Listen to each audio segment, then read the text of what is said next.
یہ بات مشہور نصیحت یا کہاوت کے طور پر بیان کی جاتی ہے کہ اپنے گھروں سے دو چیزیں جلدی ختم کرو، نہیں تو ریس میں تنگی ہو جاتی ہے۔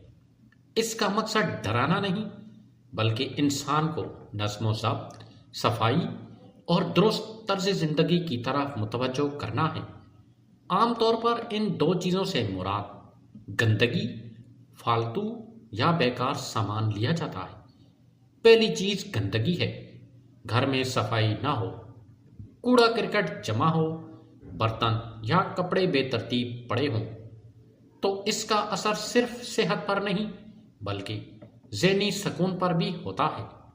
جب انسان کا ماحول بوجھل ہو جاتا ہے تو دل بھی بے چین رہتا ہے، کام میں دل نہیں لگتا اور سستی پیدا ہو جاتی ہے۔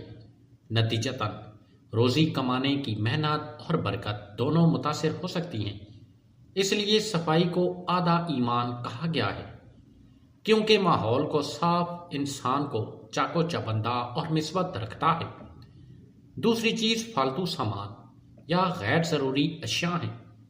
بہت سے گھروں میں ایسے کپڑے، برتن یا چیزیں جمع ہوتی رہتی ہیں جو نہ خود استعمال میں آتی ہیں نہ کسی اور کے کام کی بنتی ہیں۔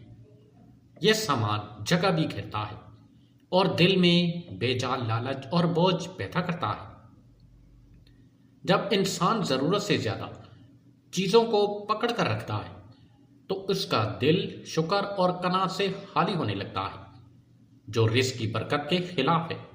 مختصر یہ کہ صفائی، سادگی اور ضرورت کے مطابق زندگی گزارنا نہ صرف قلب سکون کا باعث بنتا ہے بلکہ رزق میں آسانی اور برکت کا ذریعہ بھی بن سکتا ہے۔